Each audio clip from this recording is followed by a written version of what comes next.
Loud. It's like, Yeah, it really, I don't know, she really You're wants aware. everybody to know. but they're recording. Do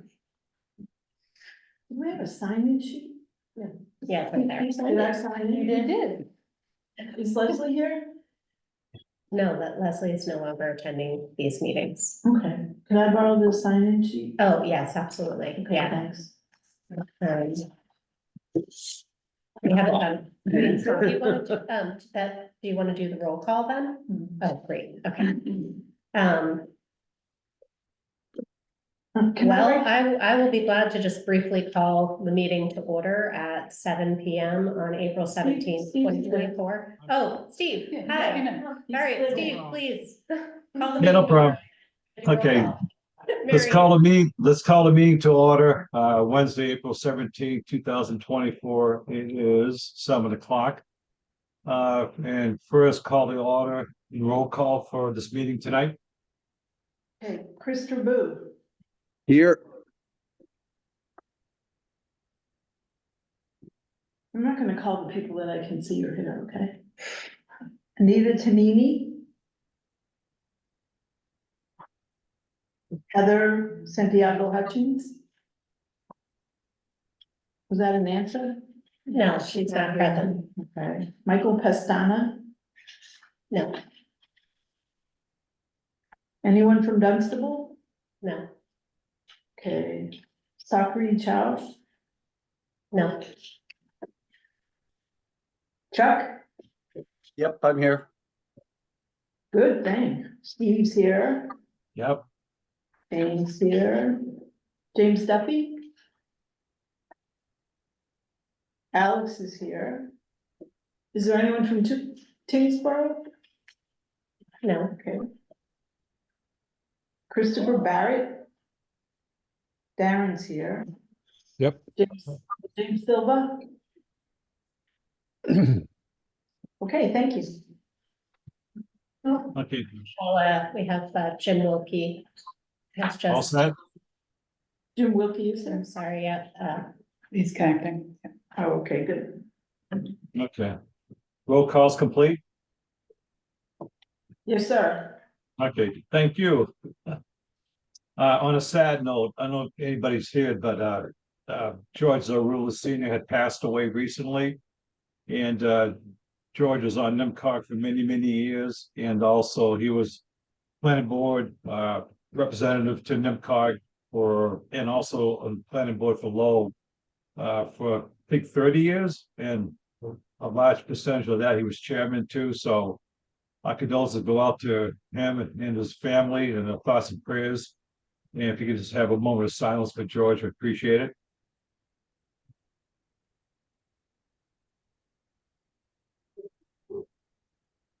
Thank you very much. Before I pass it over to Mary on the opposite vacancy, I just want to thank former NMCOG chairman Andrew Delore for his 3 years of service as chairman. I know he lost his reelection bid, and I was sorry to see that. I'm sure a lot of us were. We wish him well in his future endeavors, and I'm sure we'll be seeing him around, in the future, and maybe back in NMCOG sometime. Who knows? So other than that, I'm gonna hand it over to Mary for officer vacancy. Okay, according to our bylaws, in the event of an unexpected vacancy, we need to elect someone to serve in that capacity until the next election, which is in September. So we're supposed to do it at the first meeting after the vacancy occurs, so here we are. So I'm gonna entertain nominations from the floor. I'll nominate Jane Wellman for chair to finish out this term. Okay, Jane. And I nominate Steve Demelis, serving as the vice, has been chair of several meetings. Okay, any other nominations? Okay, unfortunately, because of this hybrid situation, we have to vote by roll call as well. Christopher Boo,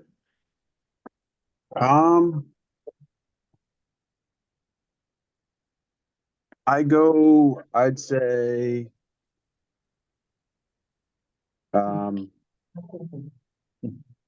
it's a hard one. come back. What? Do you want us to come back to you? I know you've been Yeah, away. yeah, sure, sure. Yep. Okay, we do that. Pat Wojcik, Jane. Doug Bruce, Jane. Bill, Steve. Jim Wilkie, Jane?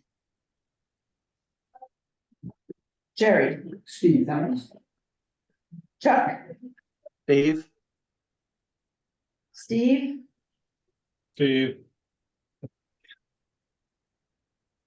Jane, Jane. Alex, Jane. Darren, I go Steve, I guess. okay, Chris, are you ready? Yeah, Jane. Okay, and, oh, I got to vote tonight. Yeah, I think I'll go with Jane as well. So we have 7 people voting for Jane and 5 voting for Steve. So Jane, you're gonna be the acting. The acting chair, the interim It's not chair. acting, isn't it? It's just a chair. Interim. It's the chair. It's just the chair. Chair, but it's until the reorganization, Yeah. et cetera. Okay. Yeah. Whatever your time is, would you accept that? Yes, ma'am. Your gratitude for my board, and thank you, Steve, for your, Thank you, Steve, for all your time. No Thank problem, you for stepping congratulations. in again, we appreciate it. Great. thank you very much. I thank you so much for your trust in this role. Mary, do we need to elect a new assistant treasurer at this time, or is that Jenny saying that? Yes. I think yes, yeah. Okay.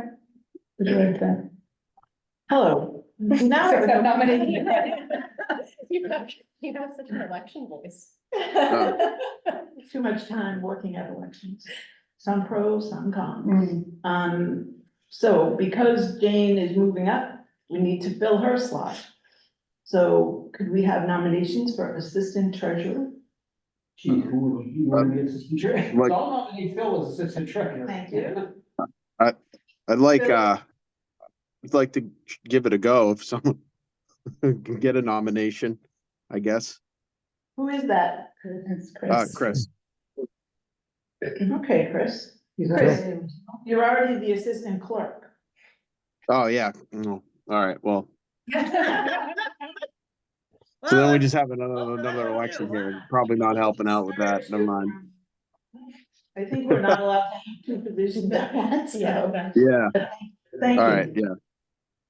Okay. Anybody else would like to be the assistant treasurer or would like to nominate someone to be the assistant treasurer? I'm a lot of fun to work with. I can accept. Very a lot of fun to work with, yeah. Okay, I'm not sure that we actually have to vote if only one person is nominated. I think We just probably to should, set just for the formality of it. Yes. Okay, Chris. Could you vote? Oh, yes. Okay. I'll vote for Bill as well. Pat, Phil. Doug, Phil. Phil, That's a quick question. Jerry, Phil. Chuck, Bill? Steve, Well. Jane, Phil. Alex, Phil. and Darren. Phil? By unanimous vote, Phil will be the assistant treasurer. Congratulations. Phil. Now, here's the worst thing, we have to change all the signature cards, right? It's a temporary period. Don't say that. Phil Get mad at me can when you run say for temporary. treasurer. Oh, no, I understand. We have a pending election. Thank you all for your consideration and for. Thank you. Thank you for, well-run election. Outstanding. All right, well done, board, well done. All right, moving on, we have minutes from council meeting March 2024. Are there any questions regarding the minutes? I have an edit correction comment. We don't have page numbers, so if you wanted to, on the 4th page, on a community exchange, on the chapter, it talks about, a remark It's at the Byam School, not the Biden School. Oh. Why? BYAM, yeah, BY. BYAM. Oh, Okay, so that's an amendment to the minutes, all right, okay. All right. All right, any other questions or comments regarding the minutes? Is there a motion to approve the minutes? So moved. Or a second? Second. All right, all those in favor of the minute, go ahead and roll call vote, yeah. Indicate by saying aye when Mary calls your name. Sorry. Of course you know how to roll. Chris. Well, if they're in favor. Aye. of approving the minutes. Aye. Mary, aye. Pat. Aye. it's a new sheriff. Doug. Phil. Yes. Jim Wilson. I abstain. I don't think I was there.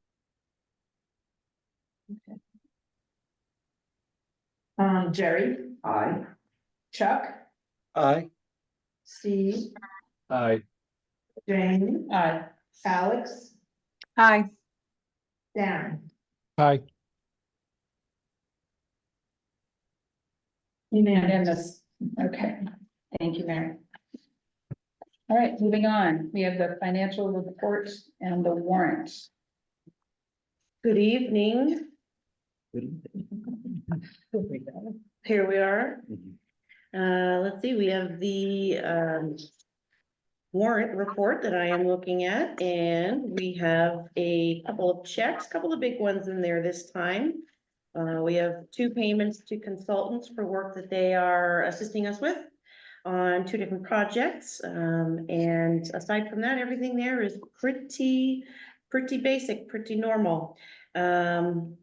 Are there any questions for me in regards to any of these payments?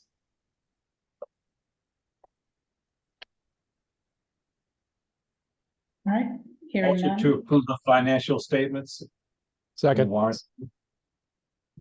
I'm sorry, Steve, what were you saying? I said motion to approve. Oh, motion, sorry, I didn't hear the motion. Thank you, Steve. I heard a second. All right, we will vote. Chris, Aye. me, aye. Pat, Aye. Doug, Aye. Phil, Yes. Jim Wilkie, Aye. Jerry, Aye. Chuck, Aye. Steve, Aye. Jane, Aye. Alex, Aye. Darren. Aye. Unanimous. Thank you. I will pass this around now for those who voted to please sign. Thank you very much. Thank you. Outstanding. Okay, the next item on the agenda is the 2025 to 2029 Transportation Improvement Program. Sure. Kelly. Hi. take it away. So just an update on the Transportation Improvement Program at the March meeting of the Metropolitan Planning Organization, the MPO, to which NMCOG serves as staff. The MPO voted to approve scenario 1 as we presented 2 scenarios. The MPO voted to approve scenario 1. I think some notable things about the scenario that was approved by the MPO is that it was probably the scenario that makes the best financial use of our regional appropriation. We are maximizing the amount of money that we are allocating to our communities in any given year between 2025 and 2029 for improvements. What that does mean is that we have pulled a project that was on the state's transportation improvement program into our regional TIP. And so in 2027, a project for Chelmsford will be moved on to the local on our regional TIP. And that allows us to basically maximize the amount of funding that we're able to distribute to our communities year over year, because it doesn't then push Chelmsford's project back a year. We did note in this year, I think one of the things that was very obvious is when we got to TIP Readiness Day is that we didn't have any new projects. And so one of the things that my staff and I will be working on in the coming year is really doing a lot of outreach to our communities to talk about what do we need to do to better prepare projects for the TIP. And I think we'll talk a little bit about that when we get to our UPWP proposed projects. Because we really do want to make sure that we're assisting our communities in every way possible to get those vital transportation dollars to make those infrastructure improvements. At the MPO's meeting next week, the MPO will be hopefully voting to release the TIP document, which basically summarizes all of these projects and how they conform with performance measures and greenhouse gas emissions, all of the sort of standards that the state and federal government require of us. They will be voting to release that document for public comment. We will be sharing tomorrow that draft document with the MPO. And we'll also share that with this board, because we really invite your comments on this as well.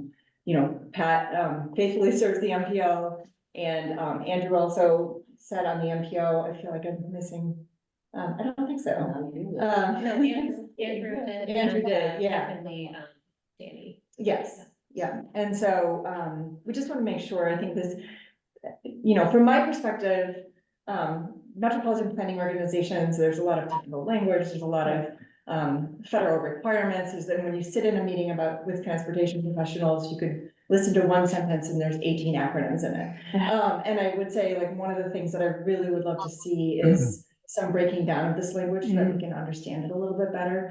So we don't all have to be transportation engineers, you know, we don't understand what we're voting on and approving. But with that said, I think this is a very important document that helps to prioritize transportation improvements across the region. So we will be sharing that document with you all as a draft. We'll be having a public hearing on May 8 at 5:30 p.m. We'll be posting that to our website shortly, and we basically already sent the legal ad out for it. And then in the May public meeting of the MPO, we will be presenting any comments that we receive from the public, along with our recommendations for how to address those comments. And then the MPO will be considering an adoption of the TIP document, at which point it will be sent to the state and federal government. And on October 1, it will then become the current functioning TIP. So I'm happy to answer any questions, and if I missed anything, please let me know. Questions, comments, concerns? No, that's great. Very well explained, thank you. Thank you. I don't feel like I need a flow chart to follow it. I do have a question. Yeah. So what is your plan to try to get projects?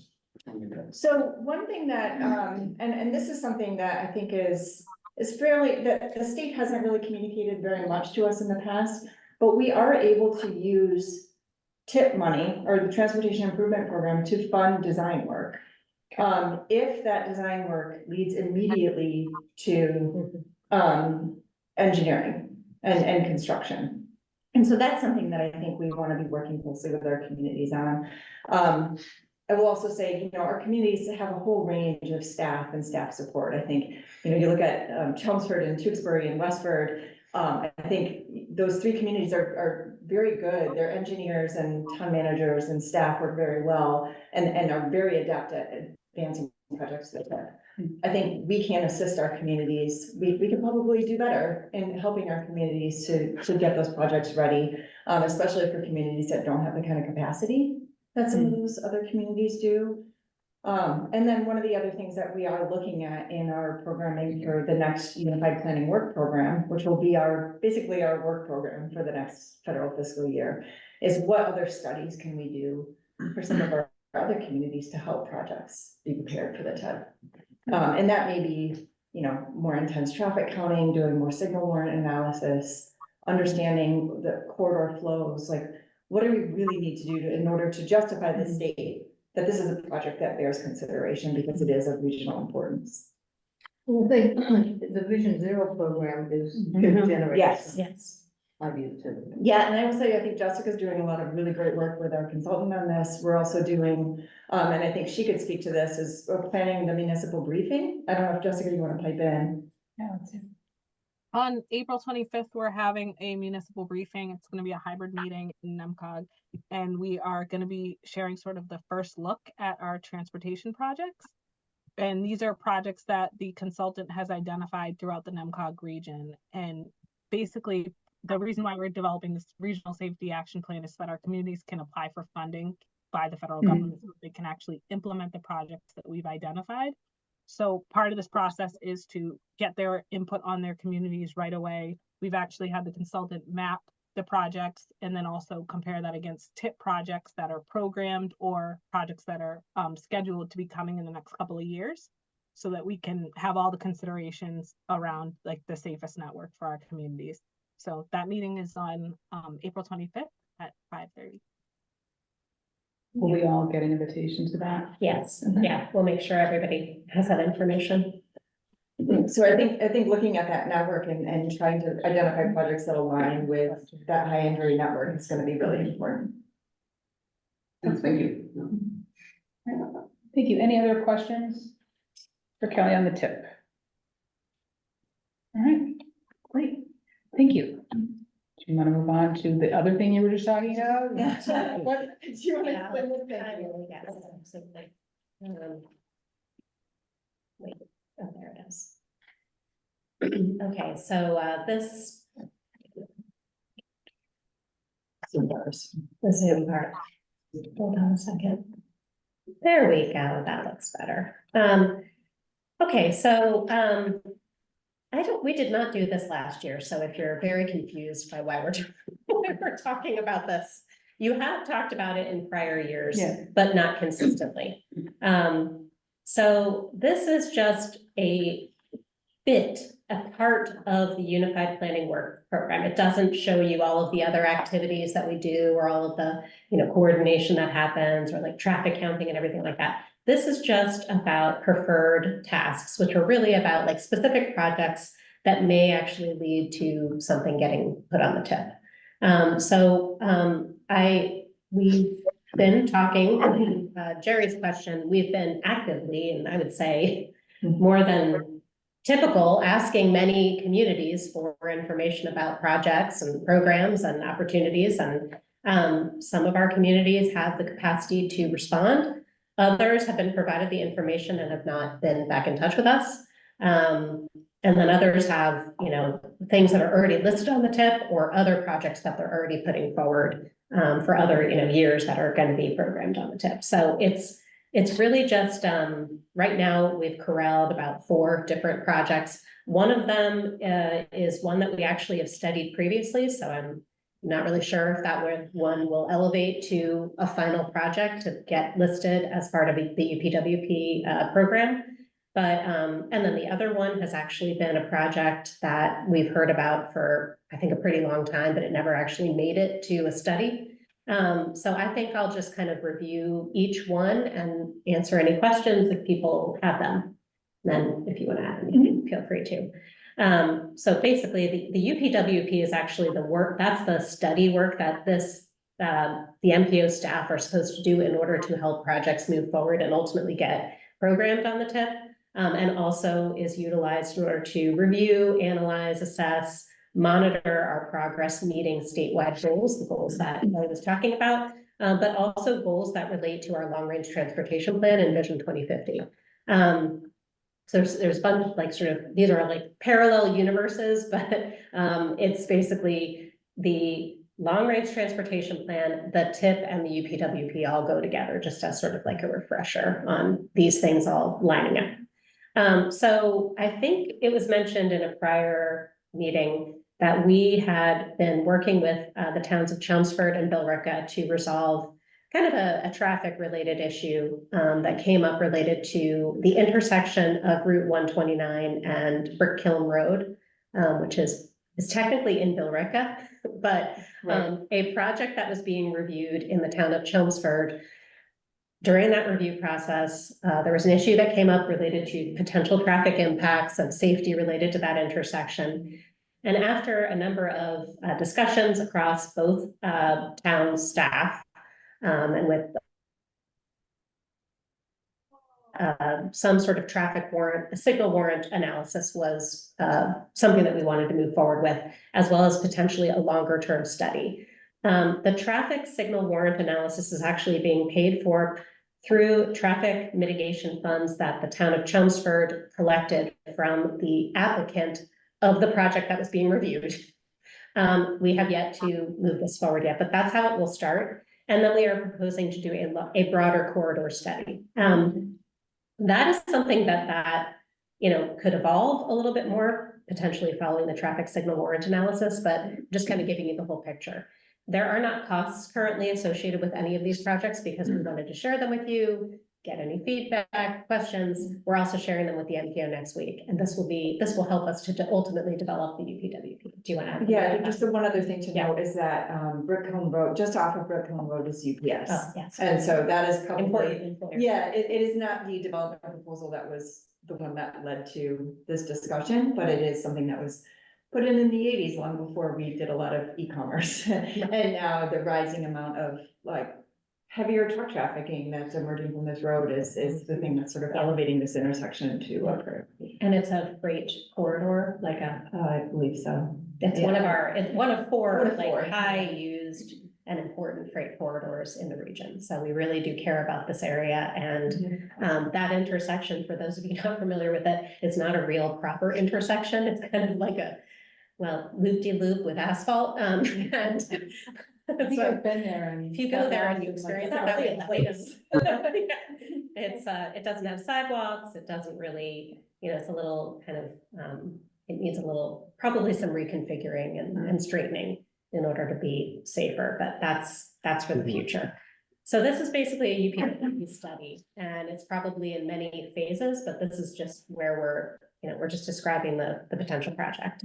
The second project is actually kind of a redo a little bit of something that is currently in the UPWP right now. It is working with the town of Dracut on advancing transportation priority project, potentially a number of projects actually that they've identified as things that they want to address and move forward with. But it would start with a study of one of the intersections along this. And there's some development that's going on in that area, and that may, help us to better understand some of these conditions and make some recommendations. But we would like to expand the study area, which is not the way that it is currently written in the UPWP right now, to address other potential improvement projects along that corridor. Yeah, is there a question?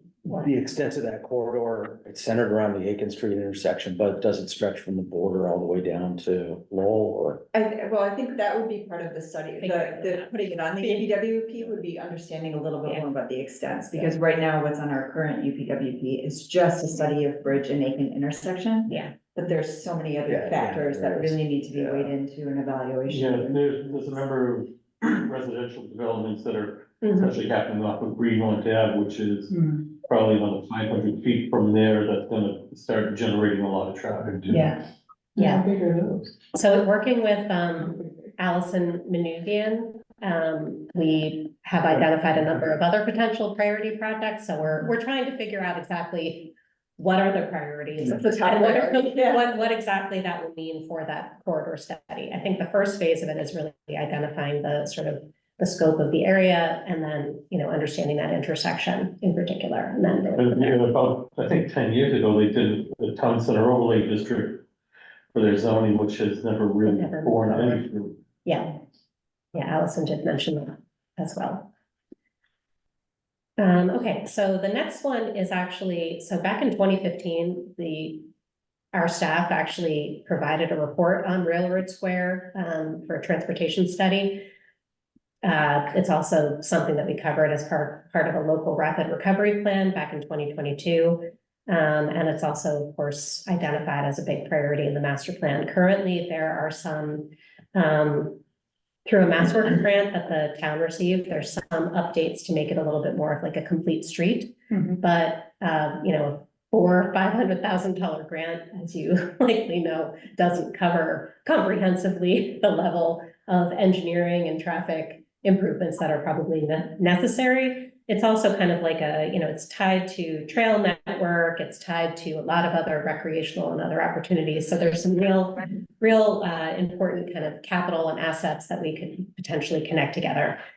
I think that this is probably a study to look at those existing, a study to look at studies to help the community identify their priorities and help them move forward. I think it's probably quite a little more minimal, because we've already expended, resources on a prior study, and we want to know, like, why is that study not sufficient to move forward with this particular project? The last one, was actually something that came from Tingsboro a while ago, which was a request to study the potential for adding an exit. And I will say that very early on in my career here, in conversations with MassDOT, there was not a large amount of interest. There's also a voluminous study related to this, conducted by MassDOT. And it's really kind of figuring out like if that actually makes sense. Also working with neighboring communities, especially the New Hampshire, which is actually part of kind of our big urbanized area, that we typically would coordinate with on this kind of project, and sort of to better understand whether or not it's feasible to move forward. It would require substantial, if not like very significant engineering and environmental review.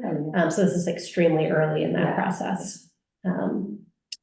I don't know if there's anything else about that. I don't think so. I think we just Right. wanted to share some of these are things that we have heard from people in our, like, staff and council members in our communities, and so I think, we wanted to raise them to you, just so you're aware of what everybody else is talking about, Right. and what we will be sharing with the MPO.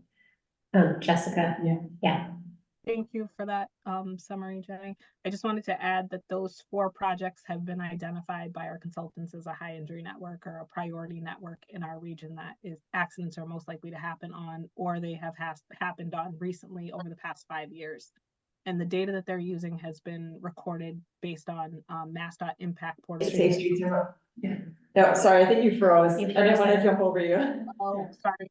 So the data that the consultants are using for their analysis is coming directly from the police departments that have been reported. So they're reporting on accidents, fatalities, and serious injuries. And all 4 of those projects are in areas where we have identified as part of the study. I just wanted to add that. And we're working with WSP on the Safe Streets and Roads for All, or Greater Lowell Vision Zero plan. Okay. Are there any other questions regarding any of those projects for Jenny? All right, hearing none. We'll move to the executive director report, which was very long, like 9 pages. I read all of them. I just looked at the bigger picture. Just like- Message from Jerry is like. Love a A lot of photo, excitement. yeah. Well, yeah, then that's what I'll be sharing. Well, actually, I want to start with something that I actually should have started with, which is, as you all know, we were without a transportation planning program manager for a couple months now, with Paul's departure. And subsequently, Kelly has been taking on a number of the activities and responsibilities related to the transportation program. And earlier this week, I announced, and she accepted, and I announced that Kelly is going to take on the responsibilities of managing the transportation staff and program, which includes full oversight over the MassDOT contract, all of our NPO activities, all of our reporting and administrative responsibilities. And of course, any coordination that's required with our communities in coordination with the transportation planning team. And I just want to say, first of all, thank you to Kelly for taking that on, and also that I have full confidence and faith in her capabilities and leadership in taking on these tasks. I'm very delighted that she's doing that. That's not a shift in responsibility, it's an addition to responsibility. There are some things that are shifting between us and what we will be conducting. Okay. And I spoke with the officers about this, in advance of this meeting. I missed that. But, meeting. I'm just kind of recapping what we talked about was that, in her role as deputy director, she already has the function of, administering and overseeing contracts, overseeing staff, and of course, a range of different types of activities across the agency. So that fits right in. Also, I will note that Kelly has years of planning, interdisciplinary, multidisciplinary planning experience, which has included transportation planning projects. In Texas. Which if you're doing transportation planning anywhere. Yeah. I know, yeah. She needs highways. It's a pleasure. Yeah, highways part of it.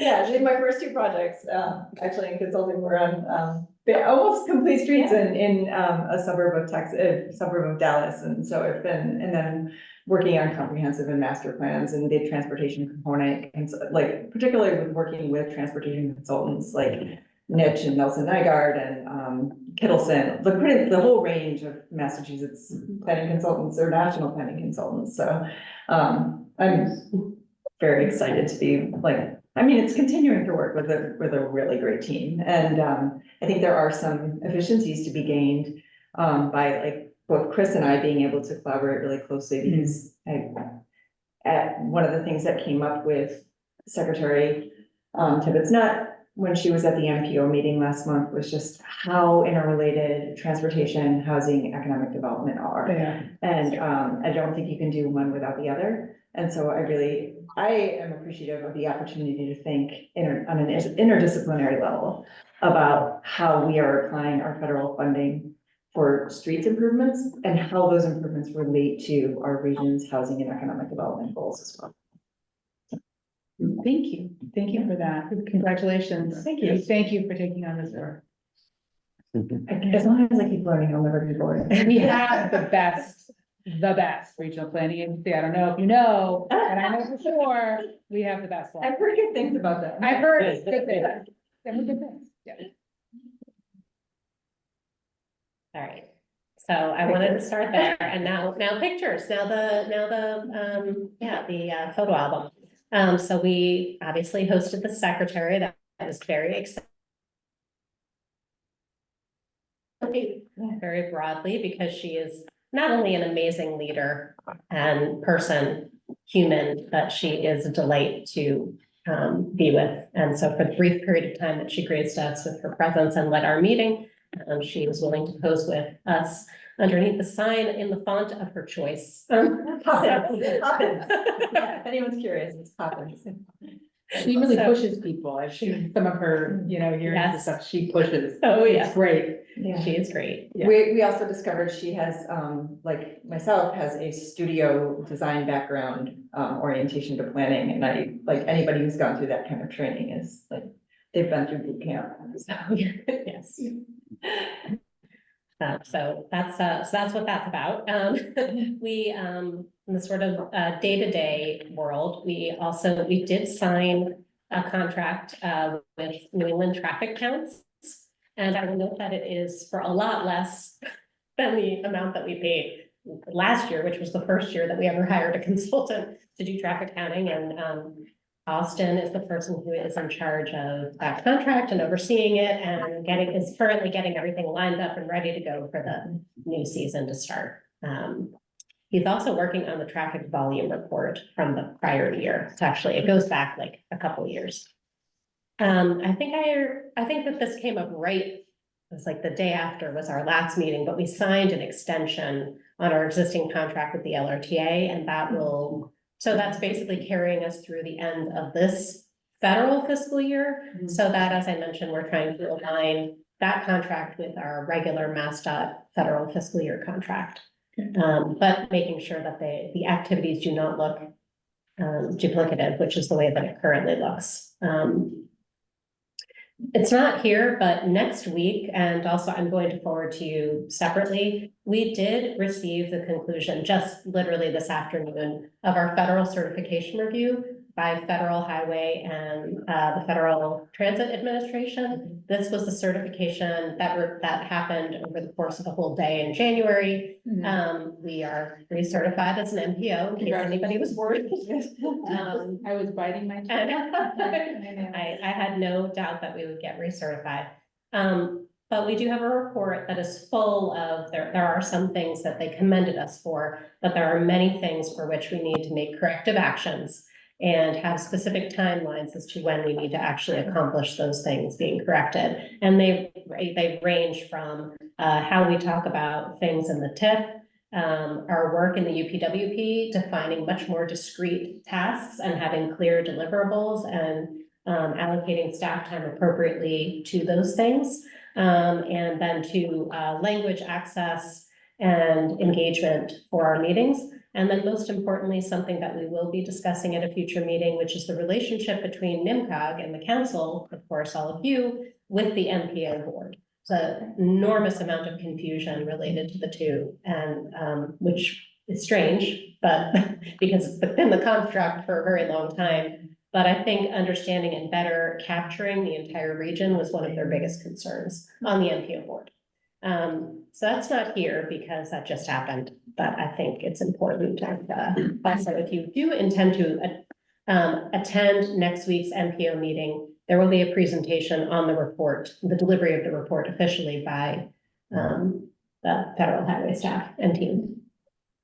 So also in the photo category, back to the brag book, I think is what you call it, is the DLTA day. And this is basically, you know, our bread and butter sort of funding source for our local technical assistance program, as you know, has longstanding been our go-to source since like 2007, when the program first started. And annually, there's been mostly some organizing led by MARPA, which is our Association of Regional Planning Agencies, to get all of us together and communicate why this is such a critical and important program to state reps from across the state, and particularly to try to often get you know, sort of additional funding appropriated across the entire state so that we can do more, but also to reflect that costs have risen since 2007, as you can possibly imagine,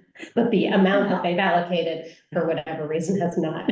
So we can't, yeah, but there's not like a way to do the same plan for $10,000 anymore, in case you were wondering why things have changed. It's because we don't get more money through DLTA. So the annual advocacy day is a way that we can not only advocate for funds, but advocate for additions to that so that we can better serve your communities. So that's what DLTA day was about.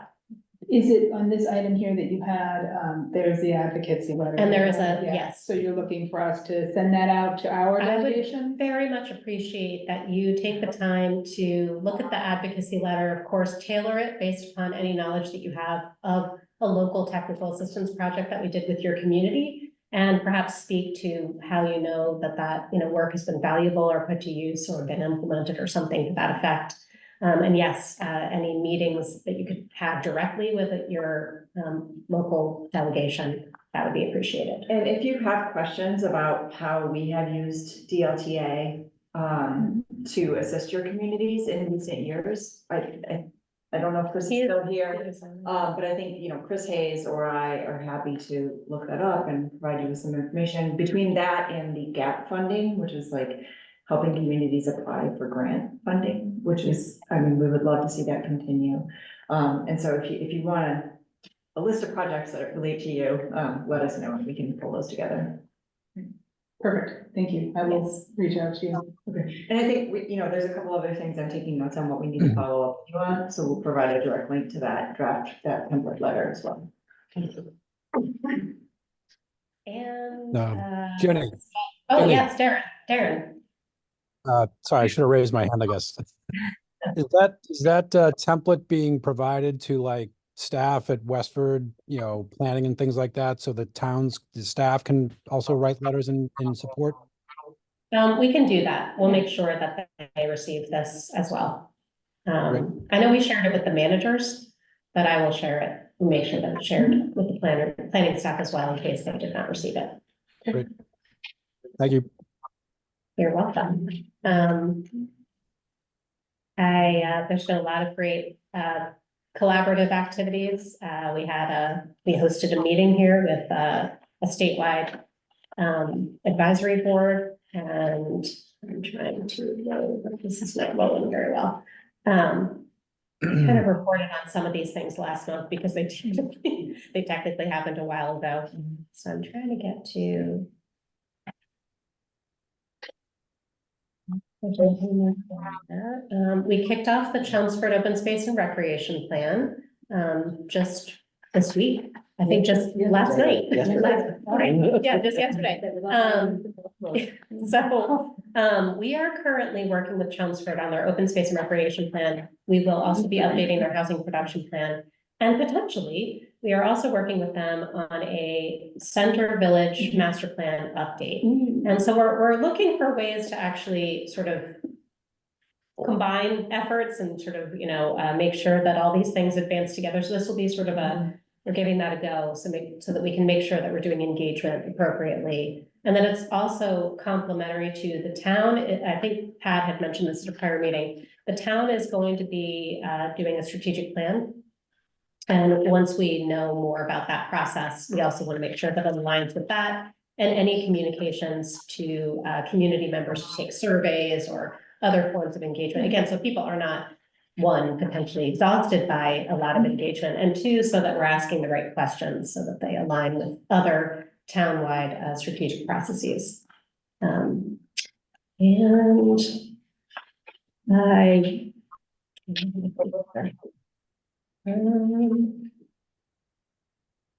I think the only other thing was the open house, and you already know what happened, because if you attended it, it was really fun and wonderful to see you there, and I feel like we should do that more than once a year. So we just had a lot of fun. Actually, I'm glad to answer any questions about the report as it was distributed. But those were the things that I wanted to just shout out, and as always, thank you to my entire team here for all of the work that they do. Not everybody gets an individual call out, but everybody contributes and does amazing work here.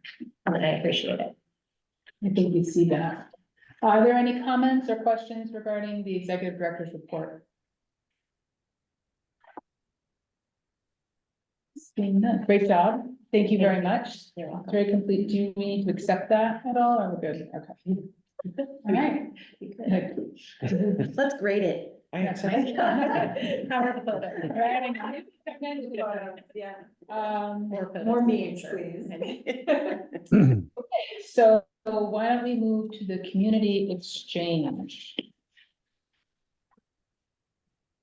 Lately, I noticed that Andrew would sort of go around and call on people, and I kind of love that. Because people won't speak up if they aren't called upon. So I'm just gonna start with folks that are online and see if they'd like to share something. Chuck, do you want to start with something? Sure. We got our town elections coming up on Monday. One select board position is open, so we're hoping that the current chair gets reelected to his position. And also on the ballot is a Proposition 2.5 override, which if it passes would be a good thing. If it doesn't passes, we got a lot of hard work to do. Yeah. Are you presenting two budgets at town meeting or just one budget? So far, Well, we had a special town meeting a week ago. And that was to explain why we needed the override. And so the town at this initial meeting allowed for the appropriation so that we could find out if we could raise the money through the 2.5 override. So we're in the second phase of that.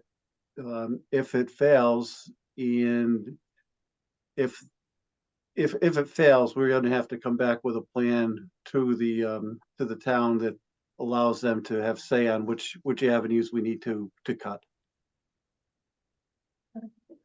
Thank you. Steve? Just piggyback on Chuck, it's a $3 million override for the town of Pepperell, so it's quite a big ask, and that's gonna be an issue for a lot of people that can't really afford the tax to go up that high, so it should be a real challenge, because we want to keep our school systems, high end as possible, intact. And so people want to come to our community and live here and work here and educate the kids here. So it's gonna be 50-50. We don't know which way it's gonna go. So we're hoping for the best too. In terms of the Pepperell Rotary project that shares streets and spaces, the $400,000 grant that we received, that project started in March. And they're doing a pretty good job up there. They've got the curbs in there now for the islands and around the Rotary. And they're putting up the flash and beacon signs at this time. So I was talking to the owner of the company that's doing the construction work there. He told me he estimates about 3 weeks more to finish that project, which that'd be great if it happens. Of course, weather permitting. So so far so good there, and it's looking pretty good. It's calming lanes, they're really narrowing it down, so people have to slow down. And so it's going to be a huge improvement and beautification project for the town of Pepperell. So we hope for the best. Thank you. Alex Louder. Thank you. Couple of things to note. So, last time we met, we had talked about how our elections were upcoming. We had our select board member incumbent, reelected, and then a new member to fill the vacancy vacated by, former chair Todd Johnson, and pretty even across the board for the rest of the elections. At that point as well, I had upcoming public hearing with the planning board for the MBTA communities warrant article that will be on the town meeting warrant this upcoming May, and it was recommended for adoption unanimously. On Monday, the 22nd, I'll be heading to the FinCom to discuss the MBTA warrant article, along with a handful of other articles on the town meeting warrant, namely a rewrite of our wetland protection bylaw to be more consistent with state laws and regulations and reduce redundancies. That same roadshow will go to the select board the next night on the 23rd. We have town cleanup day on Saturday, May 4th, and annual town meeting, as I mentioned, will be Monday, May 6th and Wednesday, May 8th. As far as projects around town, there is currently a proposal for a new development, a work-live campus for Melmark, and they serve primarily adults and youth with developmental disabilities. So that's in front of the planning board right now. There's also a proposal for a new car wash at the current Tewksbury Florist and Greenery. They're still working through comments on that. We have a new business opening coming up, any moment, maybe the next 2 weeks, of Berlundi, which is a restaurant based out of Waltham. They purchased the former Mirabella's Bakery at 836 Main Street, and they're looking to do ready-to-go Italian meals, fresh bread, pastas, and all that kind of fun stuff. And then, exciting for some, not exciting for everybody. We're having some new sidewalks installed soon. We have design efforts that are going to be underway for connection sidewalks on Livingston Street, which will connect our major recreation facility and housing authority properties to sidewalks that were previously installed on East Street, which connects our ball fields and our library and our senior center. So that's really exciting to see for connectivity. And then I'll close out with a little bit of a self-serving remark where our community market will begin on Thursday, June 6th, and will run through Thursday, September 26th. I literally just finished making the schedule today and sent out all the vendor assignments. So around 3 o'clock, my brain was mashed potatoes, but it's looking like it's going to be a really fun season. Thank you, Alex. And you took all of my thunder for Tewksbury, so I'll have like one thing later about that. I always have things to say. I'm sorry. I know, and we love that. Darren, please. Sure. So last time we were here, we were anticipating the Westford town meeting where we were going to have pretty big crowds expected because we had the override and the MBTA community votes. In fact, we had a capacity of 1,600 people and we exceeded that. So we had to postpone the meeting. So you can imagine there were a lot of unhappy people. So the meeting will be held in a couple of weeks here at the end of April outside to accommodate a bigger crowd. So yeah, we're anticipating another big crowd potentially at the weather permitting on the 27th. So it was kind of unfortunate because there was a lot of preparation that went in for last month's meeting, and hopefully I'm sure we'll get a big turnout again in a couple of weeks as well. Good luck. Yeah, thanks. We did have the delay gave us a chance. Last night we did have an open house for folks to learn more about the MBTA communities, again, to ask questions, and we had a pretty big turnout, a lot of questions. But again, we'll see what happens at the in a couple of weeks. Thank you. Jim Wilkie. Well, somewhat similar to many towns, we too have an override issue. We had a town meeting and the proposed budget passed with flying colors and probably a 90% vote. But I think when people go behind the curtain, they change their mind because the budget was approved in a town meeting. And of course, the override has to go to the ballot. And that failed. And it failed in Groton as well. And so we have, a sort of a dual purpose of funding the schools for the Groton Dunstable school system. So that failed. The deficit this year is like 800,000, which kind of everybody else in the call would kind of sneeze at that, but, you know, on a per capita basis, it's still a lot of money. So the select board formed some committees to see if we could sell off some land. I'm not kidding. That's actually an idea. I don't think it's going to work. A lot of the land is held by the fisheries, or it's in conservation, or it's in the Dunstable Land Trust, none of which the town can get their fingertips on. One of the elder town members stood up and said, you know, if you look around the other towns, people have said, well, we don't have any industry, we don't have any retail, and if we had that, it's $20,000 per kid to send the kid to school. But if we had some tax base that didn't send a kid to school, that would be a good thing. It's totally true, but human nature is to sort of spend a little more than you have. And so somebody said, well, let's look around at the surrounding towns that have some more industry than we do. Do they have overrides? Of course they do. It's just the nature of how we budget and choose to then try and spend. So we'll have some budgetary pains. Interesting for me to watch. Anyway, that's the big talk of the town. Thank you, Jim. Yeah. Andrew Jennings? Sorry, what? Not a councilman. Not a councilman. Oh, I'm sorry. Andrew is the worker He's a- representative to the volunteer. RTA. I think RTA, I'm sorry. I think we've spoken before. Yeah. Okay, Chris Trubu. You're muted. Yep. So there's no, there's a lot going on. So we're gonna have I'm gonna be saying right now I'm actually in I'm in Indonesia with my wife, but I've been preparing for getting a presentation together basically. Because I'll probably be seeing Mary McBride. Was it April 25th, 7:30, correct? So far. Yeah. All right. So we'll be there because I submitted a article along with Andrew and Marlies Henderson for the MBTA Communities Act. If from the previous meeting, as well as there was another one submitted by was it Selectman John Burrows. So those two will be eventually going forward to town meeting. So it should be overall interesting, and the hearing should be lively as far as whether it's on April 25th and then for the finance committee, and then we have a public hearing on May 1st. So that will be that, and then we'll have town meeting, and we'll see how that goes. So we've the one that I submitted was one that we had worked on. The board had, all 7 members had worked on for about, I'd say 10 to 12 months or so.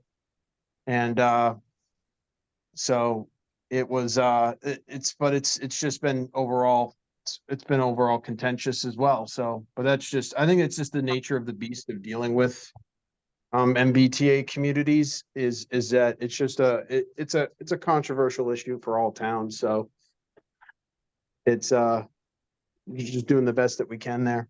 So those are regarding at least the two petitioners articles for that. I guess the other meeting update is obviously Andrew. That was he is sadly no longer with the board here. And then so I survived. So and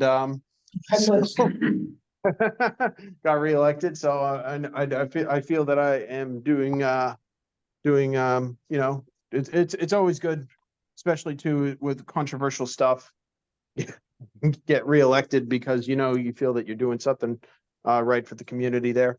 But yeah, and then I guess there's I don't think there's any other zoning articles, at least on the warrant. But yeah, just to pick up on the comment, I guess with Alex is we're going to probably be having 279 Burlundy is going to be 279 Boston Road. Burlundy is going to be probably opening up in Billerica. So hopefully we'll be getting some of that Italian food, but that's right now it's just a hole in the ground, but it will so over time that will be a development.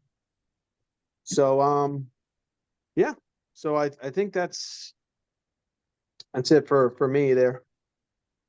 Thank you, Chris. Enjoy Indonesia. You have a Oh, great connection. Okay. Doug, From Chelmsford, just, you know, on the back of what Chris was just saying, the MBTA thing. It was on again, off again, whether it was gonna be on the warrant this time around at town meeting, but it is on. There's, some organized opposition to the MBTA article, on signs. I was just counting them up. I was over a dozen email messages and stuff like that, both pro and con. Very, you know, lively issue. But it will be going to a vote at town meeting in a few weeks. It's really all I mean, that was the highlight.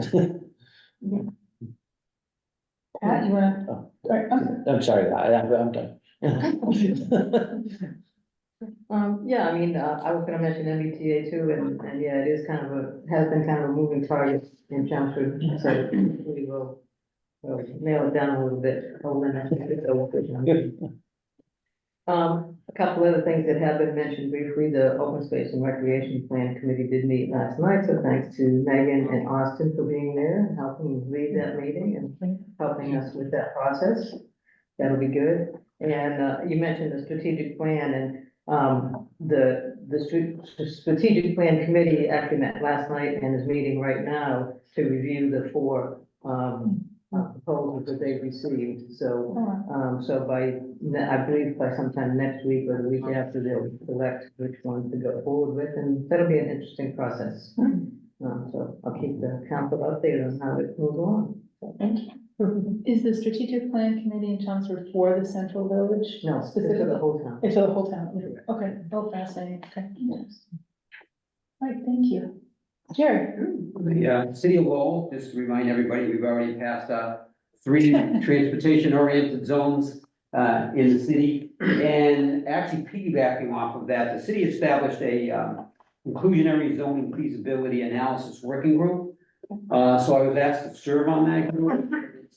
It really is, it's a good group of professionals looking at this, and they contracted RKG Associates, and I'm actually fascinated to work with the program that they have. So this gets into my day job. We're really looking at the feasibility of developments being built and what percentage of the units could be affordable, and what percentages of the AMI could they be to make it work, to be profitable for still the builder. You know, not to be a disincentive to build, and then look at the unique challenges with the city of Lowell, because if you're building in the city, the downtown area, we really want to see storefronts on the first floor, but you talk to any developer, and I finance this stuff, and that's, I'm serving on there as a lender in the city, but, you almost have to calculate your debt service coverage, excluding those retail spaces, because they're real tough to fill, high turnover. So you're trying to really capture your full debt service from the residential units. And it's more profitable for them to put residential units on the first floor, but that's not the type of development you want to see happen in the downtown area. So I guess the program is pretty dynamic. You know, you can really make some changes, and then if we elect to go in this direction, it's something that is dynamic going forward. So you may revisit that every 12 months, every 18 months, every 24 months, and based on the AMI, based on construction costs, financing costs, that's all affected projects at this point. So it's a good group of people. It's a smaller group, and it's people that understand that end of the business. So I'm really looking forward to it. The plan is to be finished by the end of the summer. We have 3 additional meetings scheduled. It is not a decision-making body. It is really just a working group, a consulting group, to really work and get into the nuts and bolts of it. So I'm actually excited. That's one of the, it's been one of the most exciting things I've been involved in for a long time. I think because I like what it's really about analyzing, because I deal with this when I improve projects sometimes on the planning board, and this is never gonna see the light of day. Because I know it. I know the numbers aren't gonna work. But this is really looking at it from a practical standpoint. And we got potential large-scale development that can happen within these. We got a high-rise zone, no parking requirements, because we have parking garages, when we have other, public parking that we can utilize. but there is some potential for some, pretty significant developments going on. If we can apply some of this, that might work. But right now, in today's economic conditions, you're not gonna see those things see the light of day right now. It's not gonna happen. But we can put the groundwork in place to see some of that. Ready, you know, yeah. develop. So that's exciting, looking forward to that. Thank you for sharing that. Oh, Well, everything's always exciting in Drake. So. We have an election coming up May 4th. It's mostly uncontested except for the selectman race, which is 1 seat and 3 people running for 1 seat. No incumbent, so that makes it even more interesting. Because the theory is that the town manager's contract ends within the next 3-year period, so a selectman being elected this time certainly has an effect on who the town manager might be later on. The Campbell School project continues, where they had a site walk for for designers for their RFQs, so architects and engineers were taking a tour of the Campbell School today. School was built in 73, so it's predominantly original. So they're looking at probably doing more of a renovation addition, because we may be incorporating another elementary school, the Greenmont School, and then creating one larger school, or essentially 2 schools on 1 site. Original asbestos and lead. original. There might be limited with the Campbell School, but. The MBTA zone, which everybody has concerns about. One interesting thing in Drake, there's a dichotomy there that they have one site that they've selected, that I have the feeling they selected it because it will never get built. Yeah. And they have another site that proves to be an economic boom for the area. So, you know, essentially within one town, we don't want it, but it could be an economic driver for us. So that'll be interesting. There are certainly 2 distinct areas. And I have been an advocate of saying, and if you look at NBA communities properly and plan them properly, they can be an economic development for the community. So I think some of those words are catching on. Not that they always listen to me, but I will always speak. And I think it's fun. There, so, our colleague Chris neglected to say that if he and 2 other members of the planning board didn't have the courage to put the MBTA communities on the warrant as a petitioner's article, after the planning board voted not to put it on the warrant, we wouldn't be having this conversation, but I'm having serious, possibly it might work, because 2 of the 3 just sought re-election and they were both re-elected. So the 3rd person ran his campaign on not having MBTA communities and he got hammered. So let's cross our fingers. So thank you for doing that, Chris. And Marlies and unique individual. Berlundi is in Billerica coming to be a restaurant on the ground level of some apartments. Because the man who owns it is also a general contractor. And it was fought hard because the planning board doesn't like to approve anything that has housing in it. So that was, he really toughed it out and was hard to say no when he finished, so. To speak on that, we did actually pass some veteran housing. The meeting on March 11th, we had some veteran housing that was almost denied, which was weird because under the Dover Amendment, it's by right. So it should have been a slam dunk, but it was luckily reconsidered. But I have to admit that that was more of probably a political stunt than anything. So I would have to say that it did pass at the next meeting though. So I'm just glad that it did. And so I think there was a lot of veterans there. And I think that's, I mean, it does make a difference when, when the veterans actually show up to it, when, you're having you have programs that, these programs, 195 Concord Road veteran house, it's also not only just housing, it's for educational purposes too, to help with rehabilitation, so, you have veterans that, 22 veterans, kill themselves just about every day. And so to me, that was getting that passed was, I'd say a big achievement, because it's going to help out a lot with, helping rehabilitate those veterans and hopefully reducing that 22 at least for, a couple of, days, you know what I mean? And saving some potential lives and stuff over the course of it. So I'm very happy to see it pass. But again, that was another controversy because it had housing in it. So it was just controversial, I guess, by its nature. But that took, even though it was a by right project, it took close to a half a year to do. So Okay. that was the deadline for it, but it did pass. And so I believe that, our Veterans Service Director was quite, happy with it and stuff. And I just had to say is that I think it's going to add to the community. I think it's going to add to, what our veterans do. And I think it's going to add overall, it's going to have a positive impact. So. Thank you, Chris. But yeah.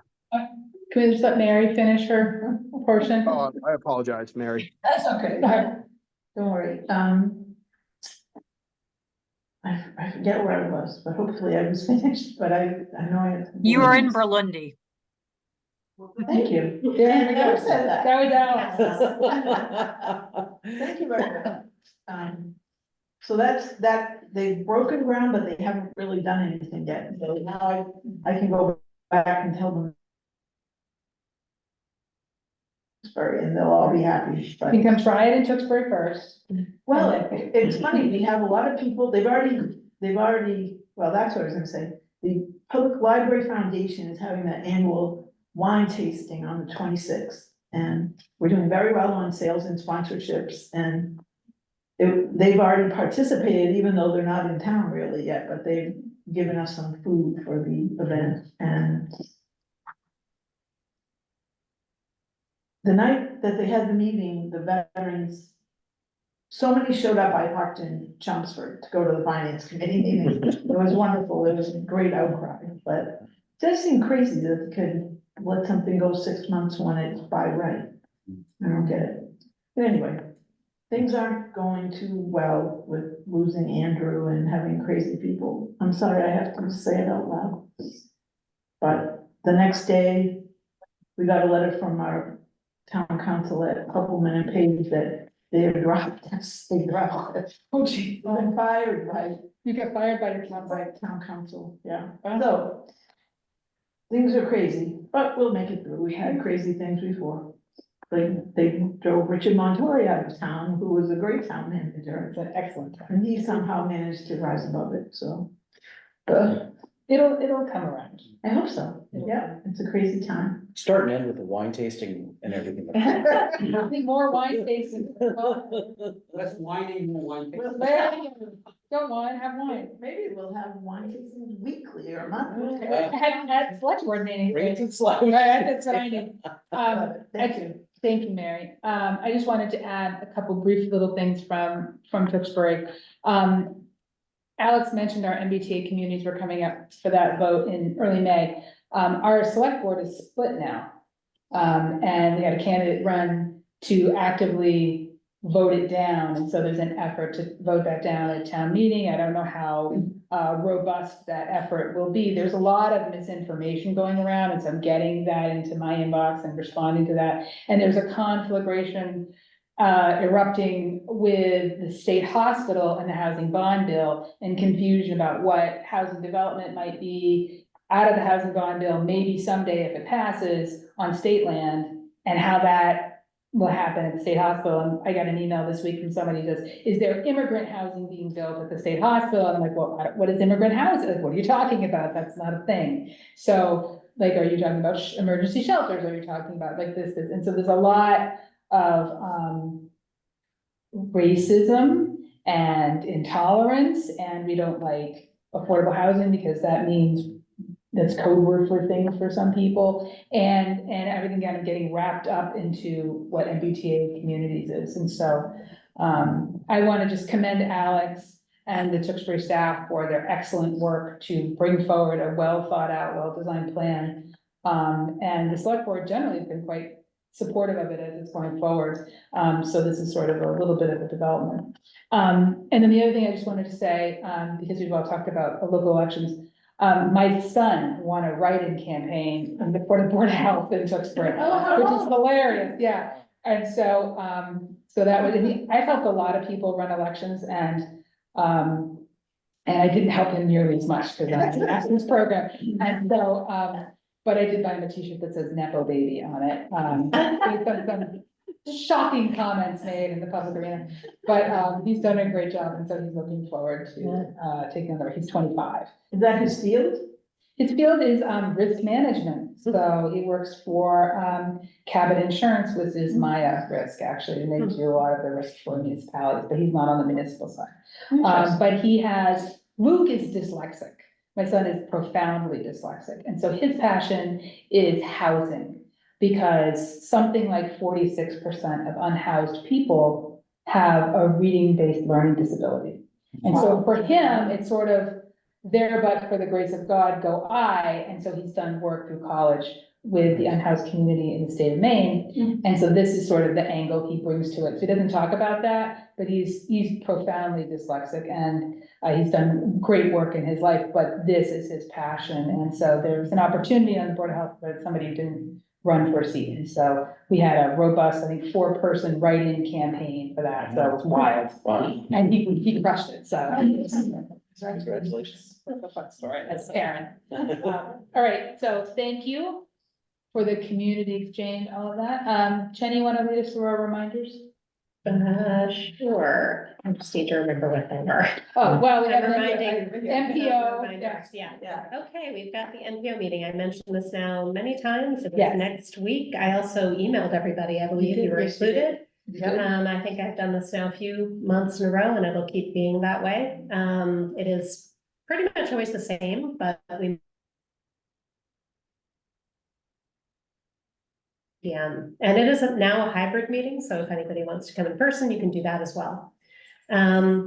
We also have, Jessica mentioned this in her, a little update about the Greater Lowell Vision Zero Municipal Briefing Advisory Committee, meeting. I think that's a combined meeting, and that's what that means.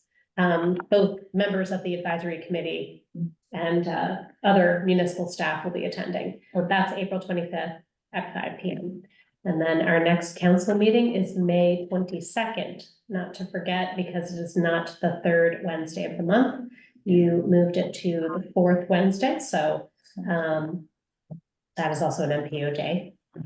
Our meeting, that was at 7 p.m.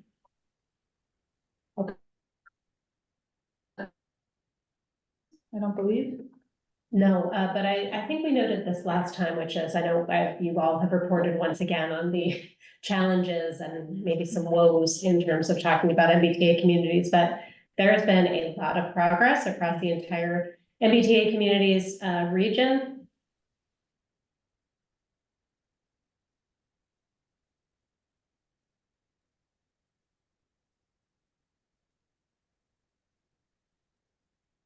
We'll make sure to send out the upzone. Yeah.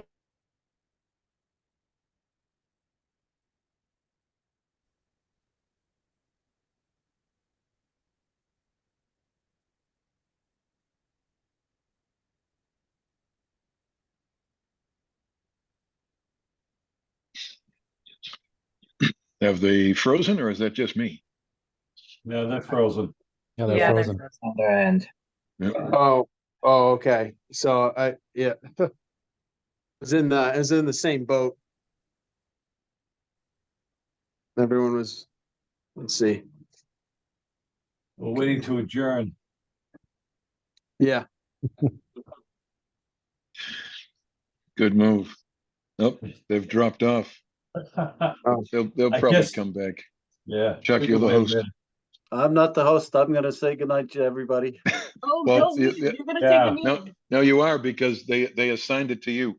Oh, You're the host.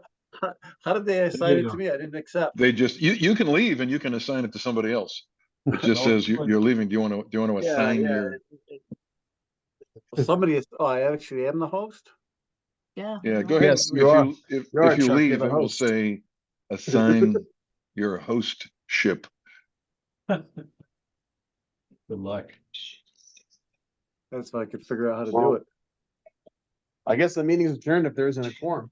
It's one way to do it. You can assign, Yeah, I can't figure it out. so when you press leave on the bottom right, check, Uh, click once on leave. And then what does it say? It says leave meeting or end meeting for all. So leave meeting, don't end it for all, just leave. And then it will say, do you want to assign somebody as the host? Chris, you So want if to you be the click on host? that, Yeah. Make me the host, sure, yes. Chris, Yeah. yeah, Okay. All right, you're the host, Chris. I feel as if my contributions are complete and I'm gonna bail myself. Did it work? No, Chris is gone too. Oh, no, Chris is there. Oh, Chris is here. All right. Adios, Okay. y'all. I approve the adjournment. Pretty close to adjournment anyway. I'm texting with Jenny, but she's not getting it, so. Oh, Oh, there wait, they come. There they yeah, Nope, they're coming back. they are. All They're right, coming cool. around. Right, They on. retook their hostness. All right. Casey's a great guy. I feel like I hear them. Good. There they are. Oh, There hi. we go. Dee. Most Sorry. to adjourn. Pretty good news, Yeah. and let's just Yeah, I think finish that. the one other thing I wanna add is I'm very grateful to have been at the American Planning Association National Conference over this past weekend. And I would say overwhelmingly, the discussion, and it's like beyond Massachusetts, right? It is like every state out there is grappling with housing shortage. And what was shared, what I heard was, Montana, Idaho, California, Washington, Utah, Minnesota, all of these other states that are doing things and actually have requirements that are far in excess of what MBTA communities requires. So I think it is important to understand that it's not just your community, the state isn't doing this at any particular community. Actually, it's a national issue. And I think the more we can have this, hey, we're all in this together, it's, I don't know, just beneficial to everybody. If we can think proactively about how to just optimistically approach change. But I know it's a huge ask. Can I ask a question on the Yeah. communities in Massachusetts that have already passed it? It'd be nice to know, is the majority or what is the number that passed it? Are they more densely populated communities? It You know, is, like Lowell, yeah. it's a lot easier for Lowell to pass it because quite frankly, in some instances, it kind of cleaned up some zoning in some areas that were dense to begin with versus some of the towns who don't even want to approve two-family homes. Yeah. Where it's a bigger hurdle, I think, for some of the towns, but so a lot of the communities that pass it, It is a range. It is a range. It'd be nice to look at that from an analysis perspective. I'd love to see Yeah, there's a that. lot of analysis already available through Yeah, the I'd love Boston to see that. indicators I mean, we put it low, but I have a strong feeling about the communities. I don't think our surrounding communities are doing their share, so. Although And I've gone on record many times. yeah. Well, so the other thing is that, even though 29 or more communities have passed it, the Executive Office of Housing and Livable Communities right now is prioritized trying to get those 90-day preliminary reviews. So these communities that are bringing it to town meeting know that what they are bringing to town meeting is actually compliant. So even though we have so many communities that have passed it, only 3, the very early adopters right now are the ones that have actually approved compliant zoning. Yeah. I would anticipate that the majority of those 29 are also. Right, we were told in Lowell this because we haven't been certified per se, but I mean, it's because all their energies are given to the town right now, trying to get it. Yeah, and they have, 122 are bringing it to town meeting, are required to comply by December of this year, so. Lowell has a project that's been approved. Already approved, yeah. Yeah. So we're ahead of our, yeah, and we still get criticize or blow my mind, but anyways, besides the point. Good. Okay, are we ready for a motion to adjourn? Do I hear? So moved. Second, okay, glad for second. Can we, do we need to do a roll call vote? I know, Is there anybody online? There, yeah, Safe to assume it's unanimous. Good night. everybody is there, but I think we can't say. Yeah. Take care. Bye, thank you. Night, guys. Good night. Thank you, You everybody. kitty too, by the way. Yeah, they was. Such a cute. Kissing. Thank you. Good night. Jerry, are you working with Eric? Help